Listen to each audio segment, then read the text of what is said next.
Hi, my name is Andrea and I'm a naturalist and educator here at Severson Dells Nature Center. I'm so glad that you joined us for this virtual field trip. It's going to be a wonderful time. Our daily life is filled with problems and things to fix them. For example, when I woke up this morning, my room was totally dark. So I walked over to my light switch and flipped it on.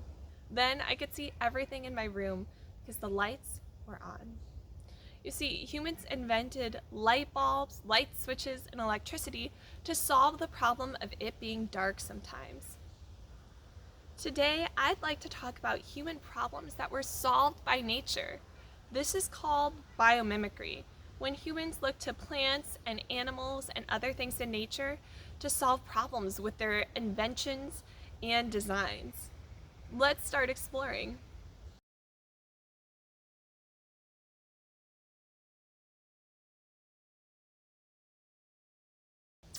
I was walking through the forest and I got a bunch of seeds on my clothes. There's a lot of seeds in the forest that stick to clothes of people, but also the fur of animals when they walk past them. Why do you think plants would have seeds that do that? Discuss that with your class for a moment.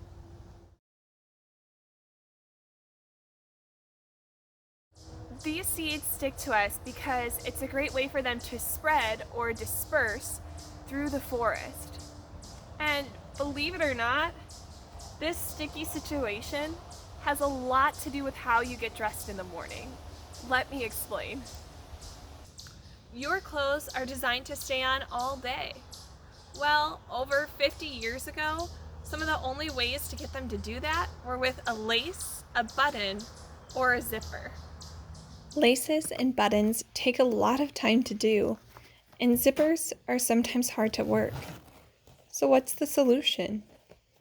One day, an engineer named George de Mistral was going on a hike with his dog. He noticed that burrs, or a sticky kind of seed, would get caught in his dog's fur. He thought, what if I could invent something that sticks to fabric like those seeds do? With a lot of hard work, he invented a man-made version 8 years later. If you look at Velcro under a microscope, you'll see one side with thousands of mini loops and one side with thousands of mini hooks. When you press them together, the mini hooks catch the mini loops. When you tear them apart, the mini hooks pull out of the mini loops. Velcro is awesome because it makes getting ready so much easier. And it's even more incredible because it was inspired by nature, by these sticky seeds, in fact. Hooray for this awesome invention, and a great example of biomimicry. I have always loved swimming. What about you?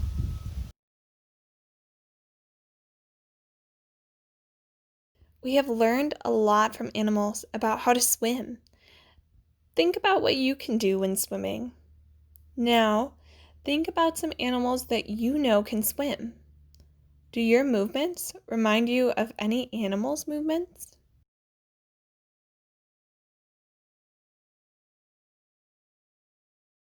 I can think of a few ways that my swimming looks like an animal's. I dive into the water like a gannet. I kick like a dolphin, and I float like a sea otter. But if you want to swim as fast as an Olympic swimmer, you're going to need something else, a sharkskin suit.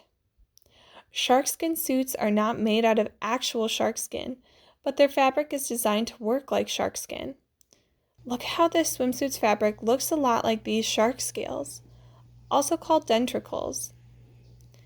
This design makes swimmers more slippery in the water because of the way the water moves past the denticles. A company called Speedo noticed that the shark skin helped them swim faster and made the first sharkskin suit. 98% of the swimmers who won a medal in the 2008 Beijing Olympics were wearing one of these suits. Boy, they were so fast. These suits are a great example of a time when an idea from nature really helped humans design better things.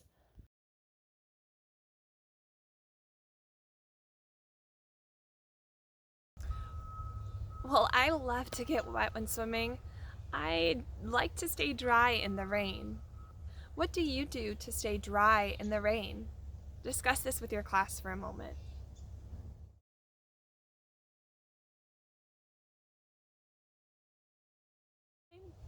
Can you find some things in your house that help you stay dry when it's raining? I'll give you a moment to collect those materials. And then once you have them, discuss with your class and explain why you think these things would help you stay dry.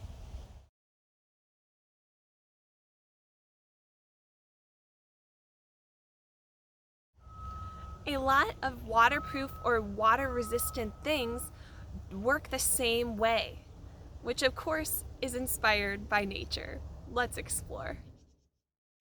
Plants that live in wet areas have a big problem.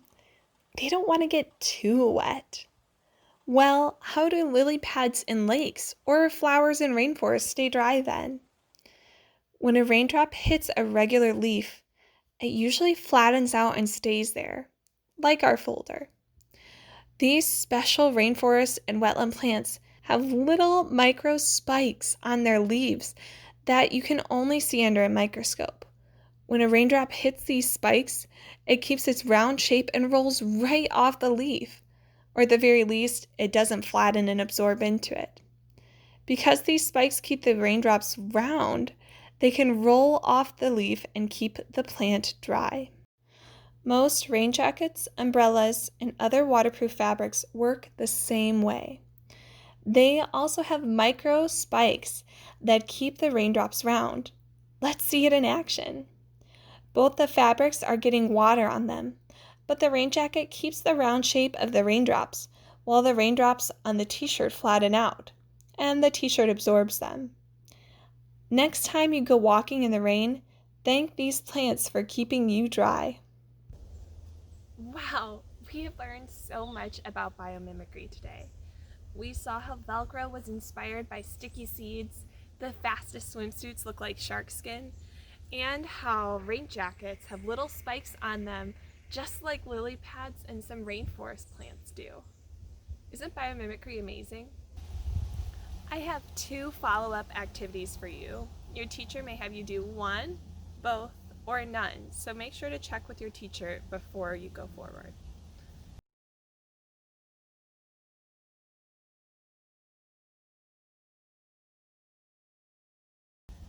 Now, the first activity has to do with biomimicry in your home. Try looking around your home with fresh eyes and ask as many questions as you can. I want you to find 3 things in your home that remind you of nature. Maybe they were designed with biomimicry in mind. Be ready to explain why those 3 things in your home remind you of nature.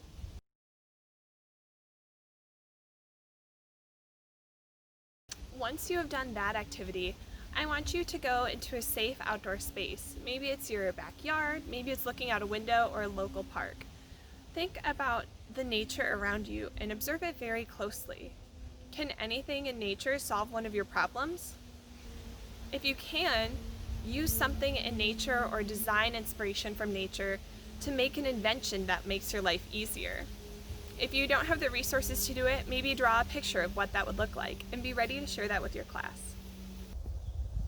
Thank you so much for joining me on this virtual field trip. I hope that you had as much fun as I did.